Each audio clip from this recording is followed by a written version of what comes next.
Après 3 ans de mariage, j'étais enfin enceinte. J'allais me rendre à l'endroit où mon mari travaillait avec une boîte de déjeuner à la main pour lui annoncer la bonne nouvelle. Cependant, j'ai fini par être prise pour une maîtresse par sa secrétaire. Elle m'a jeté la nourriture que j'avais préparée dessus, m'a arraché mes vêtements et m'a frappée jusqu'à ce que je fasse une fausse couche. Tu n'es qu'une simple domestique. Comment oses-tu séduire Monsieur Gates et porter son enfant?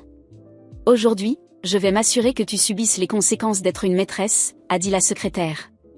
Après son attaque, elle est allée voir mon mari pour réclamer une récompense.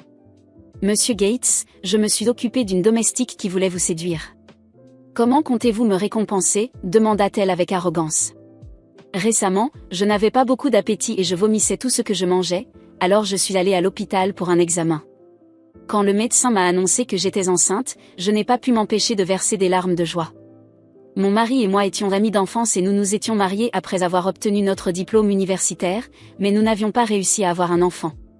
Il essayait toujours de me réconforter en disant que la grossesse devait venir naturellement et que peut-être notre bébé attendait le bon moment. Enfin, ce moment était arrivé. Madame, vous êtes déjà enceinte de 4 mois.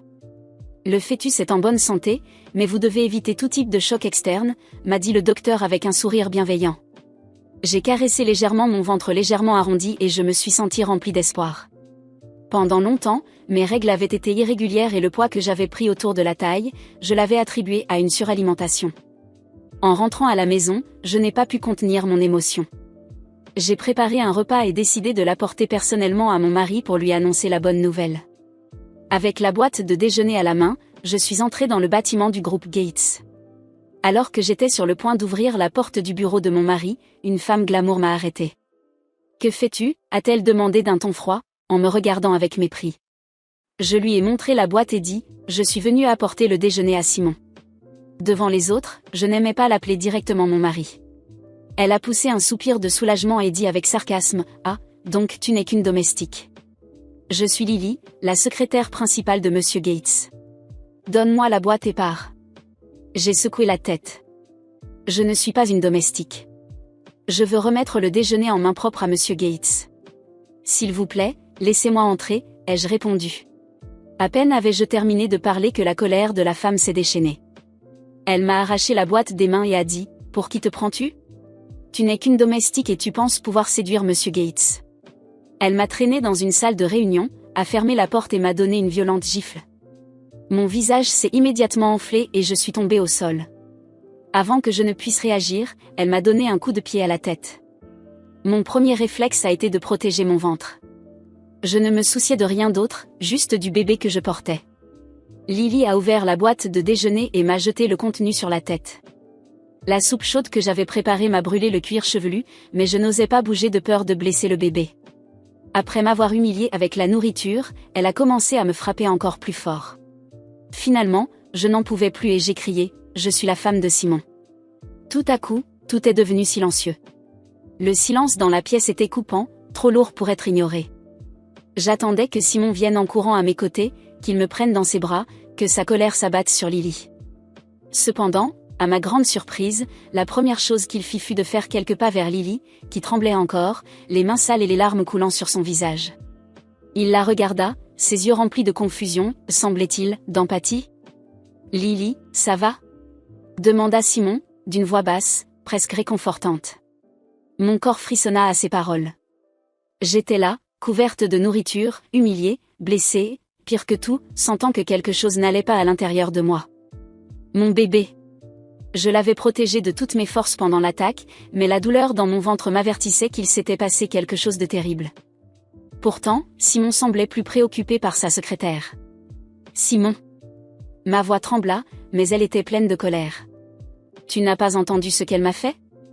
Je suis enceinte. » Je posai la main sur mon ventre, et la douleur s'intensifia. Et à cause d'elle, notre bébé est peut-être en danger. Enfin, il me regarda, les yeux remplis de confusion. « Enceinte ? » Il semblait ne pas y croire. « Pourquoi tu ne me l'as pas dit avant ? J'étais venue ici justement pour te l'annoncer. » Ma voix tremblait d'émotion et de frustration. « Mais avant même que je puisse te parler, ta secrétaire m'a attaqué. » Et maintenant, ma voix s'étrangla, et je sentis le désespoir me submerger. Maintenant je dois aller à l'hôpital pour vérifier si tout va bien avec le bébé. Simon hésita, il me regarda, puis regarda Lily, qui sanglotait doucement, les mains tremblantes. Ce qu'il dit ensuite brisa mon cœur en 1000 morceaux. Je ne pense pas que Lily l'ait fait exprès. Elle a probablement mal compris la situation. Sa voix était basse, presque défensive, comme s'il essayait de justifier l'injustifiable. Quoi ? Ma tête tournait. Je ne pouvais pas croire ce que j'entendais. Elle m'a frappé, Simon. Elle m'a jeté de la nourriture chaude dessus, m'a donné des coups de pied et m'a humilié. Je suis enceinte de ton enfant, et tu la défends ? Il passa une main dans ses cheveux, visiblement mal à l'aise, mais pourtant, il ne me regarda pas directement. Je ne dis pas que ce qu'elle a fait était bien, mais, tu sais comment ça peut être. Elle a probablement pensé que tu étais une menace, quelqu'un qui essayait de s'approcher de moi de manière inappropriée.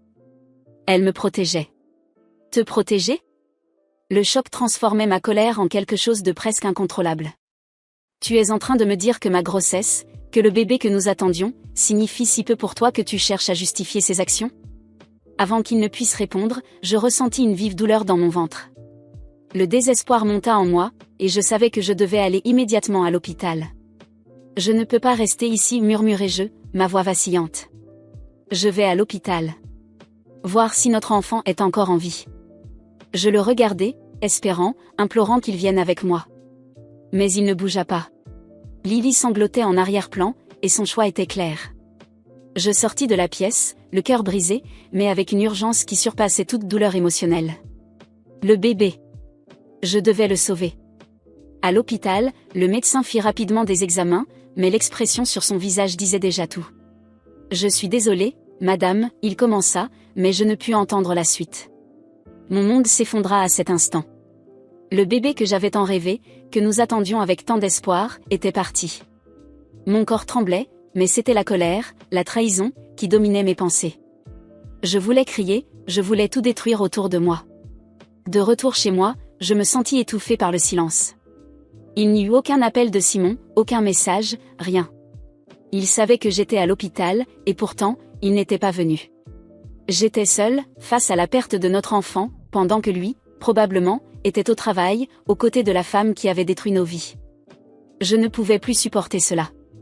La douleur se transforma en rage, et cette rage se transforma en une décision implacable. Je n'allais pas attendre. J'allais le confronter, et il serait obligé de me faire face. Avec des pas déterminés, je retournai au bâtiment du groupe Gates. Peu importait que le médecin m'ait recommandé un repos total. Je ne pouvais pas simplement m'allonger et pleurer. J'avais besoin de réponses, de justice. Quand je pénétrai dans le bureau, ma vision se brouilla de colère. Simon était assis à son bureau, avec Lily à ses côtés, comme si rien ne s'était passé. Cette image me dégoûta au plus profond de moi. Sans réfléchir, je pris le premier objet que je vis, un vase de fleurs, et le jetai contre le mur. Il se brisa en 1000 morceaux, mais le bruit fut étouffé par ma voix. « Comment oses-tu » criai-je, ma voix rauque d'avoir retenu mes larmes. « Notre enfant est mort. Et toi, tu es ici, comme si de rien n'était, à défendre la femme qui a causé ça. » Simon se leva précipitamment, essayant de calmer la situation. « S'il te plaît, calme-toi. Parlons-en. » « Parler ?» Je l'interrompis, sentant une fureur que je ne pouvais plus contenir. « Parler ? J'ai perdu notre enfant. Je t'avais dit que j'étais enceinte, je t'avais supplié de m'écouter, et tu n'as rien fait. Et maintenant tu défends cette femme ?» Lily fit un pas en arrière, visiblement effrayée par mon explosion, mais Simon restait étrangement calme, presque froid. « Ce n'était pas de sa faute, dit-il, et ses mots me frappèrent comme un couteau. Elle n'avait pas l'intention. C'était un terrible malentendu, mais elle ne savait pas ce qu'elle faisait. Elle ne savait pas ? Le choc me laissa sans voix. Elle m'a battue jusqu'à ce que je perde notre enfant. Et tu la défends encore ? Comment peux-tu ? Comment peux-tu la regarder après ça ? Simon passa une main sur son visage, soupirant. Je sais que tu souffres, mais elle est mon employée. Je ne peux pas simplement la sacrifier parce que tu es en colère. Ce qu'elle a fait est horrible, mais il ne faut pas oublier que c'était une erreur. Mes jambes vacillèrent, et je faillis tomber. Je ne pouvais pas croire ce que j'entendais. Mon monde s'écroulait, et l'homme que j'aimais, le père de l'enfant que j'avais perdu, semblait plus préoccupé à protéger sa secrétaire qu'à s'occuper de moi. Je sentis les larmes commencer à couler, mais ce n'était pas seulement de la tristesse, c'était une rage si profonde qu'elle brûlait en moi. Tu es en train de me dire que ma douleur, la perte de notre enfant, signifie si peu pour toi que tu préfères défendre une femme qui a détruit notre famille? Simon hésita, mais finit par répondre, d'une voix basse et contrôlée, je dis seulement que ce n'était pas de sa faute. Je ne pouvais plus. C'était la goutte d'eau qui faisait déborder le vase. Le cœur brisé, je me tournai vers la porte, déterminée à ne plus jamais revenir en arrière. Ces mots résonnaient dans ma tête, ce n'était pas de sa faute. Comment pouvait-il dire cela? Comment pouvait-il la choisir, elle, à ma place, à la place de notre enfant? Je quittai le bureau, sachant que quelque chose d'irréparable s'était brisé en moi. Je suis sortie du bureau de Simon avec le cœur lourd et l'esprit en ébullition, mais avec une seule chose en tête, je ne pouvais pas laisser cela impuni. Mon bébé était mort, et la femme qui l'avait tué de ses propres mains travaillait encore aux côtés de mon mari, sans subir aucune conséquence. Il pouvait être prêt à lui pardonner, mais pas moi. Pas après tout ce qu'elle m'avait fait endurer. J'ai décidé que, si Simon ne prenait pas de mesures, je le ferais. J'ai pris un taxi et me suis rendue directement au commissariat. En arrivant, j'ai déposé une plainte contre Lily. J'ai tout expliqué dans les moindres détails, depuis le moment où elle m'a confrontée dans le bureau jusqu'à l'agression qui m'a fait perdre mon bébé. Le policier qui m'a écouté semblait horrifié, et au fur et à mesure que je racontais mon histoire, j'avais l'impression de reprendre un peu le contrôle de la situation. Je savais que le processus serait long, mais savoir qu'elle ferait face à la justice me soulageait déjà. Ce soir-là, je suis rentrée seule à la maison. Simon n'a pas appelé, il n'a pas envoyé de message, rien. J'ai passé des heures allongée dans mon lit, la colère et le deuil se mélangeant dans mon cœur, jusqu'à ce que l'épuisement finisse par l'emporter. Le lendemain matin, alors que je tentais de rassembler mes forces pour commencer la journée, mon téléphone a sonné. Le nom de Simon a clignoté sur l'écran, mais avant que je ne puisse décider si je devais répondre ou non, l'appel s'est coupé. Peu après, plusieurs messages ont commencé à arriver, tous de la même source. Réponds. J'ai besoin de te parler, maintenant. Qu'est-ce que tu as fait? Je les ai lus sans répondre, jusqu'à ce qu'une nouvelle notification apparaisse. Viens au bureau. Tout de suite. J'ai pris une grande inspiration et me suis préparée. Quelque chose me disait que cela n'allait pas bien se passer. En arrivant au bâtiment, je n'avais pas encore franchi la porte que Simon hurlait déjà. Qu'est-ce que tu as fait? Il était furieux. Tout d'un coup, j'ai eu l'impression d'être transportée dans un autre monde, où l'homme que j'avais autrefois aimé était désormais un étranger pour moi. La police était présente au bureau, et Lily était menottée, pleurant et appelant Simon. Comment as-tu pu faire ça? A-t-il continué en me fixant avec colère. Tu as vraiment appelé la police? Ce n'était pas nécessaire. Tu exagères. Il gesticulait, essayant clairement de maîtriser ses émotions. Lily n'a jamais voulu te faire de mal. Elle a fait une erreur. C'était aussi de ta faute, tu n'as rien dit.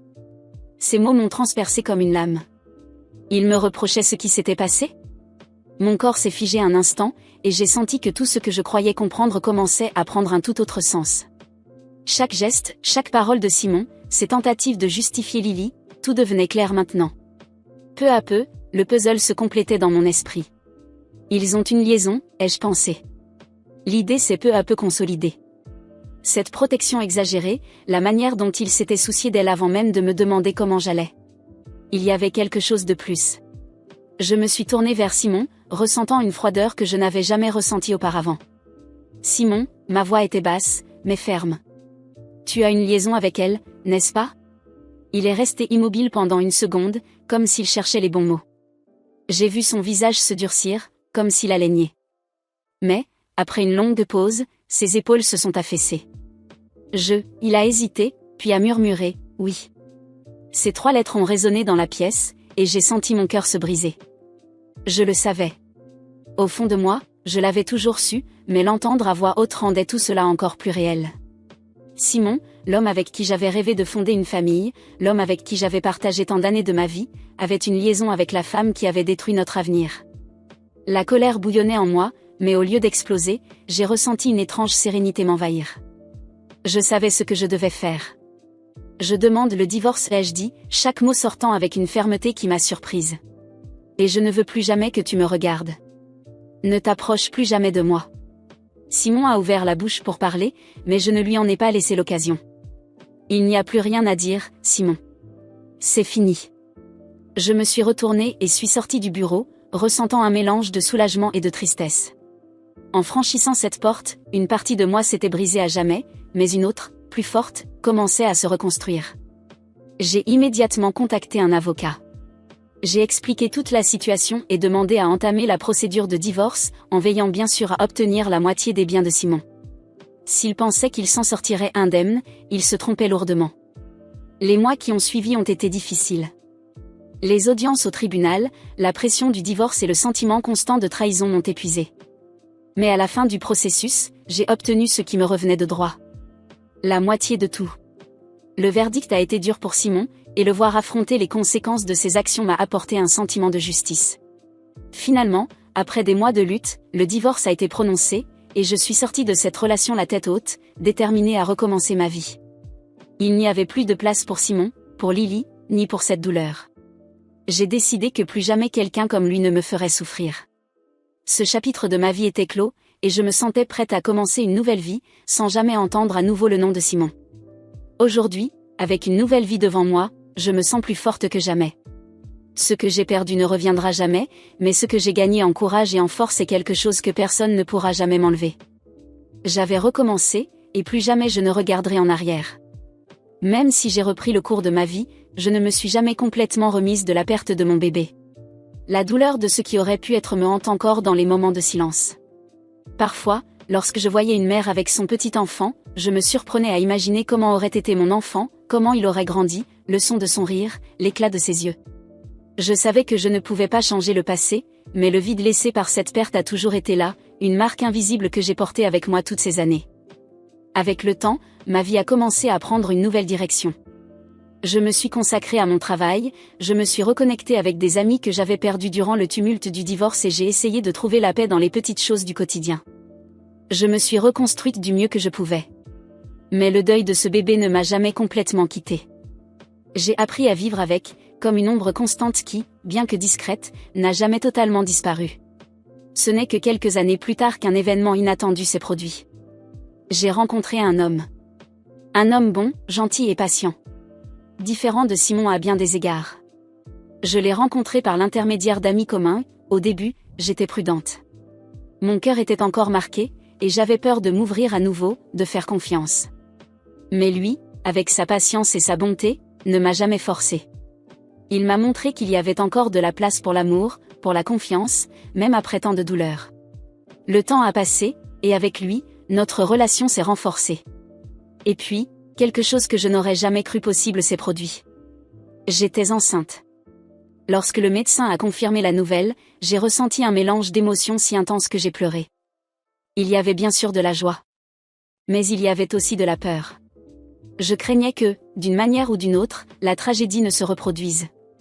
Mais cet homme, mon nouveau compagnon, est resté à mes côtés à chaque étape, m'assurant que cette fois-ci, ce serait différent. Il m'a soutenue, m'a réconforté dans les moments d'incertitude et, plus important encore, il m'a donné la force de croire que je méritais à nouveau d'être heureuse. Les mois de grossesse ont été tendus, mais aussi remplis d'espoir. À chaque échographie, à chaque mouvement du bébé dans mon ventre, je ressentais une connexion profonde avec cette nouvelle vie qui grandissait en moi. Et, même si cela me faisait mal de l'admettre, je sentais l'absence du bébé que j'avais perdu. Cette cicatrice émotionnelle était encore là. Certaines nuits, je me surprenais à penser à lui, à imaginer ce que cela aurait été d'avoir les deux, côte à côte. Enfin, le jour est arrivé. Après une longue attente, j'ai donné naissance à un beau petit garçon. Quand je l'ai tenu dans mes bras pour la première fois, j'ai ressenti une paix que je n'avais pas connue depuis longtemps. Il était parfait. Ses petites mains, ses yeux curieux, tout en lui était un miracle. C'était comme si, pendant un moment, toute la douleur que j'avais portée pendant ces années s'était dissipée. J'ai pleuré de joie, mais aussi de nostalgie, de chagrin pour ce que j'avais perdu. Ce nouveau bébé a apporté de la lumière dans ma vie, et avec lui, un nouvel espoir. Mon cœur garde encore des cicatrices du passé, et je ressentirai toujours l'absence du premier bébé, celui que je n'ai jamais pu tenir.